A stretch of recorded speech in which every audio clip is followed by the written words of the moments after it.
Hi, and welcome to the Mental Health Raw and Open podcast. I'm your host, Jody, and I created this show to have honest, candid conversations about mental health in an effort to help reduce the stigma. I am issuing a trigger warning as many of the topics we discuss may be highly sensitive for some. If you are having suicidal thoughts, please reach out to someone, go to your local hospital, or call a crisis line. In the United States, call 1-800-273-8255. In Canada, 1-833-456-4566. On today's show, we'll be talking with author and speaker Madeleine Black.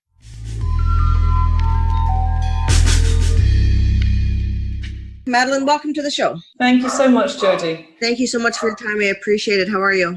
I'm really good, thank you. Hopefully my dog isn't barking too much in the background. That's what makes it realistic.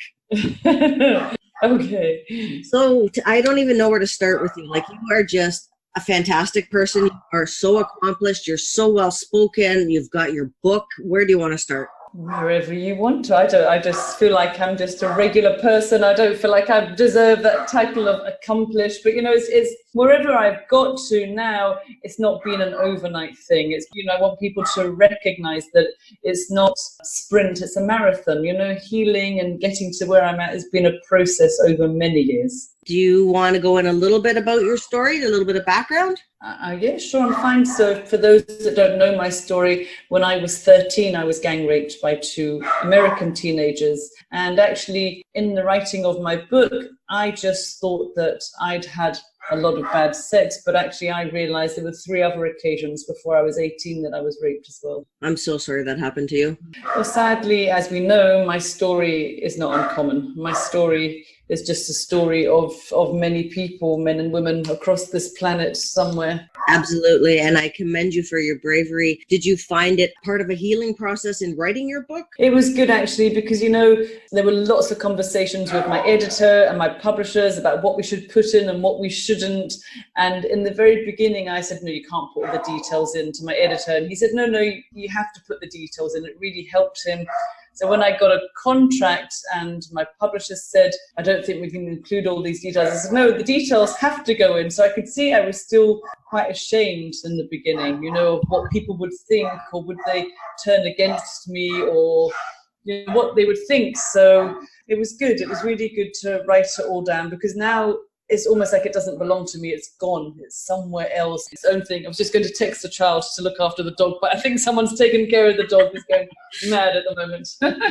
No, that's so amazing. Like, that's so much to have gone through at a young age, and to have turned it around. And I'm trying to write my own book, and I'm actually stuck right now. I got to a point in child abuse where I'm kind of doing what you probably did with yours, which is a little bit of descriptiveness, but it's at that point where, like, I just need to push a little bit further to get past this age point that I'm dealing with. And then I think the rest is going to come out a little bit easier. But right now I just kind of stop. But I think it's really good to just follow whatever your body does or your mind does. If it feels stuck right now, maybe it's good to take a break. Practice some self-care. It's just, you'll get there. The words will come when they come. How long has your book been out now? It was out 2 years in April, so it's just over 2 years. And I've just found out it's going to be an audio book, I think hopefully November time, with, I can't remember what they're called. My publisher's told me, and it's gone out my head. So hopefully I may get to narrate it. I'm not sure. They may use it. Is it going to be in your voice? Well, I'd like it to be in my voice, but the company like to use an actress. So if I don't narrate the whole thing, maybe I can just do an introduction or something. I think they should definitely have you. Your accent's cool too, so that always helps. Right. You did something kind of courageous, I guess, that most people wouldn't do. I mean, people can forgive, I guess, in their mind. Yeah, I didn't meet them when I forgave them. It was a decision in my mind, in my heart. And forgiveness, really, it was never for them. It was always for me. It was for giving me a better chance, because before I forgave, I was filled with rage and anger and hate. I was bitter. I was sarcastic. I was hostile. I was horrible. I was really not a great person to be around. And so it just allowed me to let go of that. And forgiveness, I guess, is also understanding. I don't believe that anybody is born evil. And I think hurt people hurt people. I have to say that I'll never forgive the act of rape. And I'm not saying that you have to forgive in order to heal. There's many paths to healing, but this was my path. This is how I chose to do it. And it's a lot more peaceful this way. It's a lot easier in my mind now. Oh, that's good because you seem quite settled with yourself now. You seem confident and secure, and you can see your eyes. Just so most people know, I'm on video instead of like just audio, and you can see there's a sparkle in your eyes, what might not have Thank been you. there before. Yeah, absolutely. I didn't speak, I didn't eat. I had so many side effects from what happened to me. I attempted suicide. I was in a children's psychiatric ward for months. It just had a huge impact on my life, my mental health, my attitude, my self-belief, my self-worth. All of it was just non-existent. It was so low. But eventually, over time, I had to find a way to accept all that was done to me. That doesn't mean that I agree with what was done to me, but Absolutely. I had to accept it, because when my memories returned, when my eldest daughter turned the same age, it was the denial that was actually causing me more distress than the memories themselves. I couldn't believe that had happened. Surely I would remember it, and it was that bad, and this couldn't have happened, as if somehow it said something about me, like it was lectured of me. But now I realize, I used to think when I was younger that I must have been a really bad person, and I couldn't work out what I had done in this life. And I thought, well, maybe it was in a past life. I must have been a really nasty person. That's why I was punished. There's nothing to do with the victim. There's nothing to do with the person.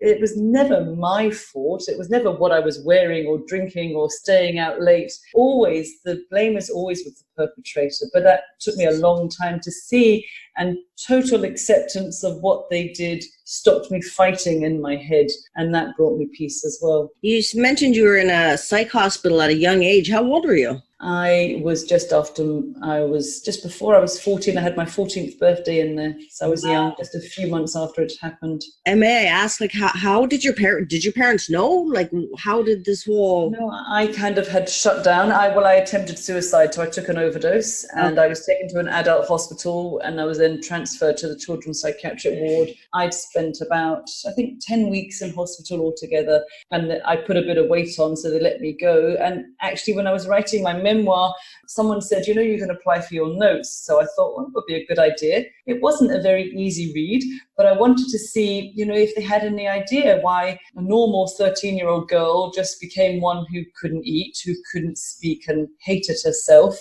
But they had no idea. Nobody ever asked me the right questions. We'd had some contact with them a couple of years ago because I had an epileptic fit because my mum was very ill, and we thought that she might die, and that's how it affected me. So they just really picked up where they left off. And I just look back now and I think it's just very kind of lazy medicine. It is. And I grew up probably around the same age as you. So like when I was in the 70s, and it was just one of those also things where it was what happened in the 70s behind closed doors was what happened behind closed doors. There was no open conversation about rape, about child sexual abuse, about anything. My mom spent like days. So she'd make sure all the time that she was covered up and everything was appropriate, because we had to make a pretty picture for society, pretty much. Anyone to come forward then, does it? If we just put on this mask, pretend everything's fine and we're okay. And that's a lot to do with shame and a lot to do with judgments, what people will think. And so I'm hoping that things are better, especially as I know we bet in the Twitter world. People are a lot more open and they share their stories and they support each other, which is great, because it really was the courage of somebody else speaking out that helped me to find my voice. And I really speak out now to pay that forward. I don't think you can get a bigger platform. Tell me about TEDx. And Annie Lennox is so smart. Yeah, I was disappointed I never got to meet Annie, which was a shame, but she was amazing. She didn't do a talk, she was interviewed. And I think she really came in to do her interview, then she left. So none of us really got to see her. But the TEDx was amazing, just the whole experience. I knew about 10 weeks before the TEDx that I was through, and they gave me a coach who I spoke to every week, whether it was like this via Zoom or we met in person. And I was very nervous waiting to go on because there was 2,000 people, so it was a huge audience. Wow. I've spoken the most maybe to 350, 500 the most maybe. So there was a lot of people, and I had friends and family there. But once I stood on the red dot, I just thought, I'm just the messenger. This is about the message. This isn't about me. And that really helped me to stay calm, because it's not about me talking, it was about who was listening that really mattered. Absolutely. And I mean, that's a huge platform. There's topics on everything, and there's speakers that you've never even heard of that have so much to say. And kudos to you for getting on there. That's freaking awesome. Well, I tried a couple of years ago and I didn't get through, and I thought I'll try again. I've had so many people now say to me, how did you get on? You just fill in an application form. The TEDx is just a local one to your area. So if anybody wants to do it, just go for it. Were you scared, like talking I'm terrified. Like I stay behind my writing, and now this is my next step out. So like we can have a conversation, but I'm still not in front of a bunch of people. You know what? I shared my story online nearly 5 years ago. September will be 5 years ago with the Forgiveness Project, and the book came a few years later. And once I shared my story, I was invited to speak. So the very first time I went, don't tell this and then this, but I never prepared anything. I just sat down and I opened my mouth and the words came out. And then I realized that I can do it. You know, I've always thought it's not about me anymore now. It's what it can do for other people. Marina, who is the founder from the Forgiveness Project, she calls us story healers rather than storytellers. And that I just believe in the power of sharing our stories and what it can do for other people. So that, you know, I don't really get too nervous. I really feel okay when I'm on the stage. Well, I've watched your talk, and you come across as like you've been on there 100 times. So no one would ever guess that it was like your first time in front of 2,000 people, because you're just confident and secure and strong. And you come. I actually had an interview, or like a little rehearsal with the TED team about 2 weeks before, and there was me and 7 of them in the room. That was scarier. 2,000 people actually was okay, because once the lights went down, you couldn't really see anybody anyway. You only see the first 10 rows, and so it was actually really okay. And the feedback was great, so it was good. What is that project you just spoke of, sir? The Forgiveness Project? The Forgiveness Project. That's where I first shared my story. So Marina started it. She's a journalist. And they have, I don't know, maybe 150 different stories of forgiveness, all different stories, all people that have been victims and have been perpetrators. So there's maybe somebody that's killed someone in a car accident, or ex-white supremacists who've changed their life and are doing good now. But the Forgiveness Project, it doesn't preach forgiveness. It just shows you all these stories as a way to transform our pain into something different. You know, you can transform it into something good. And I think most of us have the theme of letting it go and accepting it and realizing holding on was actually hurting us more than the people. You know, they'd have no idea, whoever harmed us, that we were holding on to all of this. So it's always been for us to let go. But they do other work as well. They do restorative justice, and they do a program in prison called Restore, which I've slowly started to get involved with. And this year, hopefully I'm going to go to 2 prisons to see the program again. Well, that would be really cool. It's really good. When I was there last October, it was in a prison in England, in Peterborough. I went to the women's section, and just being there, it just felt this is exactly where I'm meant to be. It was just great. I've never been in a prison before, but it was... She's like, and I don't really want to stay there. But no, but you know, it was such a powerful course, not just for the women, but for the prison guards, for ourselves. It was great. It was really good. Well, I think people, especially in jail, it becomes such a culture and a lifestyle that when you get back out, there's no help, there's no anything, and you tend to hang out with the same people, which gets you in the same trouble, which gets you back in jail again. And I think sometimes people just need a role model. They need a real person, not to be treated. You're not going to recover being treated as a number. Yeah. Well, so the Forgiveness Project. But what we do in there is that we use our stories to help them find their stories. And so it's a sharing, kind of a personal development 3-4 day course. And what comes out of it is just so intense, but it helps ground them, or to anchor them, and to just really stay steady with everything. So it's really good. There's such power in being able to not just release your story, but actually having it heard. There's a big difference between listening and hearing. Well, having it heard and being believed. Yes. That's really important. So you be careful who you pick to share your story with. But you know what? In my personal life, I think everyone that doesn't believe anything in mine is no longer a part of my life, which I am thankful for, including plenty of family members. I always say I have no family. I actually do have cousins and shit.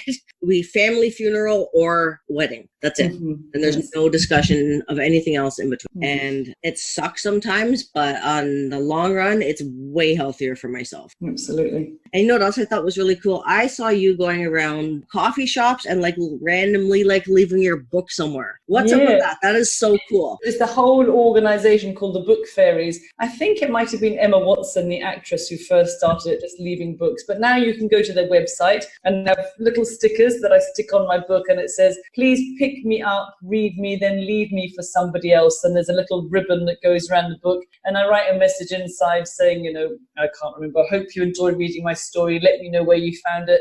So occasionally I hear back. Sometimes I don't. I was in America last year with my husband, and we did a road trip from Santa Fe to LA, and I left 8 books along the way. I didn't hear from one person. I trust in life that it gets to the right person. So some people via Instagram or something, one young man on the London Underground found my book, and he told me it just came into his life at exactly the right time. And we've kind of chat now, and, you know, it was just great. It was just synchronicity of the timing of it all was really good. But I just think some things are just meant to be. And when there's the right time for paths to cross, they will cross. And if they don't, they're not supposed to. Yeah. But if I go anywhere, if I go overseas, I always take a few and I just leave them in random places just so that somebody will pick it up. Yeah, well, one day, hopefully, it's on my list. I will get there. Come to Toronto. I'm sure we could get you a speech somewhere here. Oh, that would be great. You're married for a long time, I hear? I have been married this year. It will be 31 years. So it's quite a while. That's yeah, I met Stephen when I was just 17, and I used to think that he really was an angel sent to save me. I think if I hadn't met him at that time, I don't know what would have happened, because I was pretty much on a path of self-destruct. So he's been really my rock, I guess. And I have 3 girls, which I thought I would never have. My eldest, Anna, is 26. Middle one, Mimi, is 23. My youngest is 17, Layla, who's just left school. So what are your kids' interests? Are they all like sports, writers, journalists? What do they do? So different. You think you bring them into the world all the same, and then they end up all completely different. I find that's funny. Yeah, I don't have siblings, so I just watch other families. I'm like, 3 people raised by the same parents with basically the same morals all 3 times, and all 3 kids turn out totally different. Yeah, they're all different, but they're all good. Good. I'm glad to hear. And obviously your family is very supportive of your story. They are, yes. It was interesting, actually. They all came with me to TEDx, so they all sat there. And my husband's heard me many, many times speak, but I could see him in the audience, and he was crying. He was really upset listening. And I said, why were you so affected this time? You've heard me many times before. And he didn't really know. He said, it's just to see where I was and where I've come. He just said it just was overwhelming, you know, on that big stage. He said, I look so little and there were so many people listening, but he was very proud as well. Oh, I bet. It's one of those stories that all 2,000 people there are not going to go home and then never think about it. They're going to go home and say, oh my God, you know what? It's like when I went to see the Dalai Lama. I couldn't stop talking about it for I don't know how long. So I was like, oh my God, blah, blah, blah, blah. So that's the same with you. It's just wow to TEDx. It's incredible to me. I have another friend who, she lives in North Carolina. Unfortunately, she lost her son to suicide, and she's been fighting and advocating ever since. And she just did her first TEDx talk this year as well. Right. So she had the same kind of feelings as you, like nervous excitement, but the basic point is to be heard and knowing that these people all came for a reason to hear you. They're not just like randomly there to hear whoever, right? They want to hear your story. Absolutely. So straight after my talk, or at the end of the day, I was contacted by a head teacher who was there with some of his pupils. And one of the young women he was with told one of the teachers that she had been raped about 3 years before, and she'd never told anyone. And she spoke after she heard me speak. So I've now been to the high school and I've met with this young woman. It's now gone to the police and they've reported the man, so it's going through the system. But she said she would never have spoken about it if she hadn't heard me. And I think if I was just there for her, just one woman, then to me, that's my job done. Yeah, she said she just feels happier now, and I give her hope that she can get past this, and she will. She was quite an extraordinary young woman, really been through the system, but had such resilience in this. So it was great. It was really good. That just is my evidence. That's all that I need to show me the power that comes when we share our stories. Absolutely. And that, again, that's only one that you've heard of, right? Yeah. You've spoken to so many people. How many stories how many people haven't had time or are afraid to reach out, but still will share their story because you shared yours. It's safe to do so. It's okay to do so. You can be okay after something traumatic happened. I was gang raped at a party when I was 16 at school. And again, sexual abuse was so much a part of my life growing up and then you go from sexual abuse to being promiscuous. So then when this happens, you're kind of like, I was at a party. Yeah, I had a couple of drinks and whatever. So my drink was drugged, blah, blah, blah, blah. This happened. It just kind of lumped in with the abuse and kind of like tossed to the side. And then when I was, 30 something, and then all of a sudden all this shit starts coming up and you're like, whoa, did that happen? Or am I remembering from a movie? Or like, that's exactly how it is. like these pieces, I feel like it's trying to put together a 900 piece jigsaw puzzle with like 550 pieces. That's a good way to put it. And it's very hard because your mind shuts it down for a good reason. And then when it comes back, you're like, huh? Really? Am I sure? And I was convinced, because I worked at Women's Aid for 14 years, a rape crisis for 6 years. So when I went back to therapy, I said, I've just heard loads of women's stories. Maybe I've just absorbed all their stories. I don't think this really happened. They said, why would you make that up? I don't know why. Why am I seeing all these pictures and memories and nightmares? So, that was the struggle. That was my process. I had to really find a way to stop fighting with my own mind and to accept it. Yeah, okay, this did happen. Not a reflection of me. No, absolutely not. Did you get a diagnosis ever? Like, did you have PTSD? I was never diagnosed, but when I went to work for Rape Crisis as a volunteer, we were doing the side effects or the possible side effects that a woman could experience after being raped. And I went through the list and I went, oh, I've got that. Oh, that. Oh my gosh. So yes, so for years, I obviously was undiagnosed because I was so jumpy. I was always ready for attack. I was always on edge. Anything made me cry, made me jump. If I got in my car, I put the buttons down straight away. I couldn't take a lift, so I couldn't go very high up in a multi-story car park because I couldn't walk down too many flights of stairs because I was scared. I was scared of everything. It was, without a doubt, I had PTSD. Did your body, I know, like with myself, like I just have had like odd illnesses over the years that like no one could ever figure out. And I read a book about trauma being stored in the body. For me, I realized when my memories came back, I couldn't trust my mind. So somebody suggested going for body work, which was very scary for me because I didn't like being touched, but I knew that this would help me. So I went to see a woman who did therapeutic massage. And the very first time I went, I could hear this person screaming and shouting and fighting with the therapist. And I thought, who's making all that noise? And then I realized it was me. It was all coming from me. And so couldn't trust my mind, because what is our mind? If we cut it open, it doesn't bleed. It's a strange thing, our mind. But I knew I couldn't make my body respond and react like that on purpose. There's no way. So that was the trauma shifting and moving, because they have this ability to tap into the cells, because the trauma is held in our cells. I work as a psychotherapist now, so I understand a lot about trauma, and we hold it. So people will get illnesses, or they'll get certain aches, or they'll get a migraine, or they'll get stomach pains. You will manifest something because what we can't speak about has to find a way to come out. It leaks out of us. Can I ask, what made you go into working in rape crisis services? Like, where did that come from? Well, I think it was before I could really speak about it. And I think I always wanted to help other people get through it. And a lot of people think I became a psychotherapist because of my own experience, but actually it was really to do with my father. My dad was a Holocaust survivor. He had lost his mum, his dad, his brothers and sisters, 5 brothers and sisters in Auschwitz. They were all murdered there. Dad survived, obviously, and my aunt survived, my Auntie Eva, his sister. And they were so contrastingly different. My aunt was paranoid, schizophrenic, agoraphobic. If she heard a motorbike, she thought the Gestapo were coming to take her away. She'd phone us years after the war. And my dad, if you met him, you just thought he didn't take life seriously. He mucked about, he laughed, he loved life. And I was always interested why 2 people can have a similar experience and come out so different. And that's always interested me. And I wonder also as well, now when I look back, if I was born to different parents, would I be as resilient and as strong as I am? Because my mum also had her own stuff. She had her neck broken during an operation, bedridden.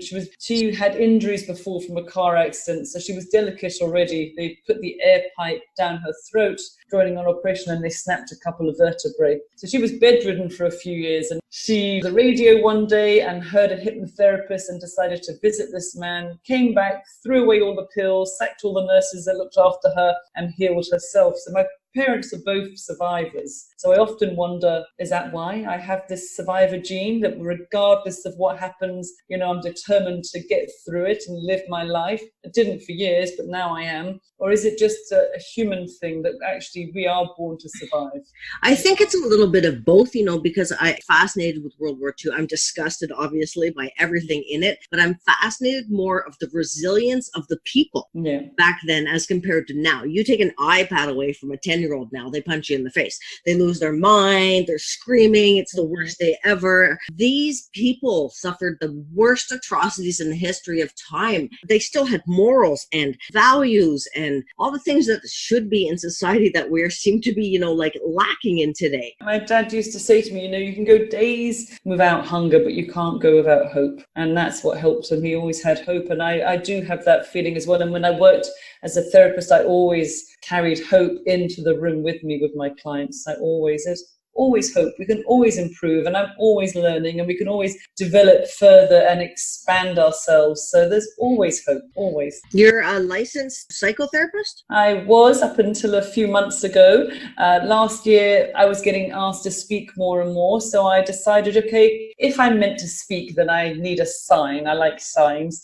Yes. So I decided I'd love to work internationally. And I thought, well, that's never going to happen. But I woke up on January the 1st with an invitation to South Africa, which I've been to already, and I woke up with an invitation. Oh my God, I'd never come home. Yeah.